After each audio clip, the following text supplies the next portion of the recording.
Hey YouTube, it's me Rowen. So I uploaded 60 videos this year. 60 videos for the 60 points Kobe Bryant scored in his last game. I'm the type of person where if I set my mind to something, I'm going to accomplish that goal. And that's the kind of mentality that I learned from the late Kobe Bryant.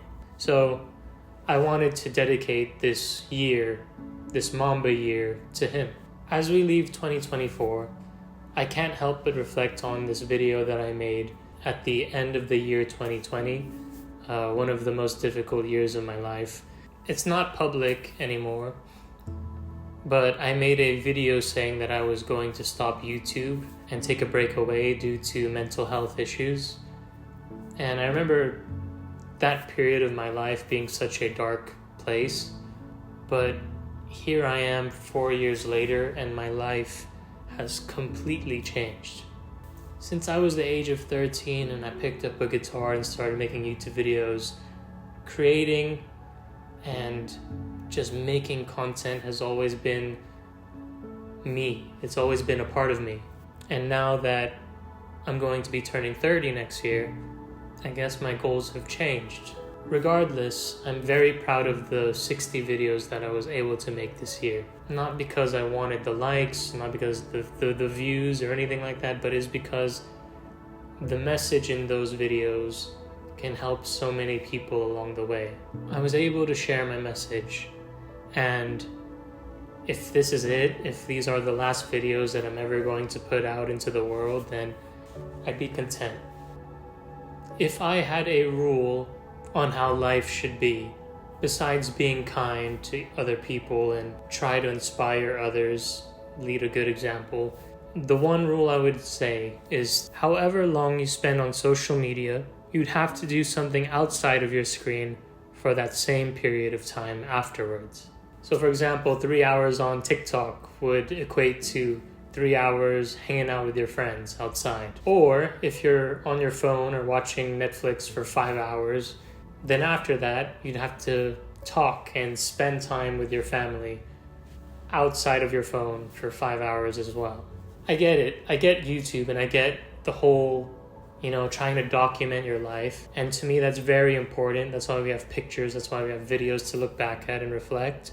Something I've realized, almost being 30, is that there is an art to being present when it matters the most. So those are the times where I have to kind of sit down and kind of decide what's more important.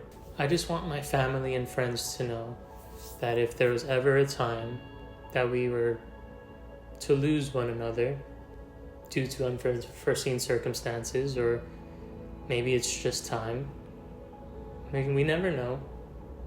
Only God knows our time. Just know that we loved each other the best we could. It was our job to make the most of our time together when we had those opportunities. And we did it.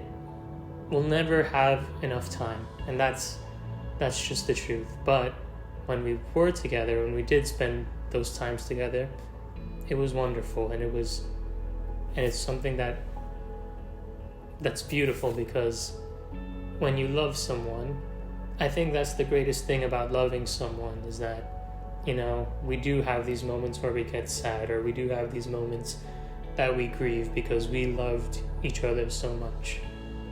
And we could see that as negative, or we could see it as the most beautiful thing there is, because we hold on to each other more. So I hope that gives us all peace when it's time, and I hope that helps us to carry on forward, knowing that I'm not sad, we're not sad, we just remember. We remember all the good things, and that's what helps us to keep going. I just hope we live the way that God wants us to live, and to know our purpose in life, and use that as our driving force to always keep going no matter what happens in life. Because next year and the years ahead, we don't know what's going to happen, and that's okay, because we have each other and we have God, and that's always going to be enough. But for now, we're still here. We're with our families, we're with our loved ones. At this moment in my life, I just can't be more thankful for where I'm at. how much has changed, how much I've grown as a person, and how much I'm trying to be a better man as well. There are new chapters ahead, and I'm just excited to see where life takes us. Thank you for your time, and this was the Mamba series. I'm glad you all enjoyed. Take care.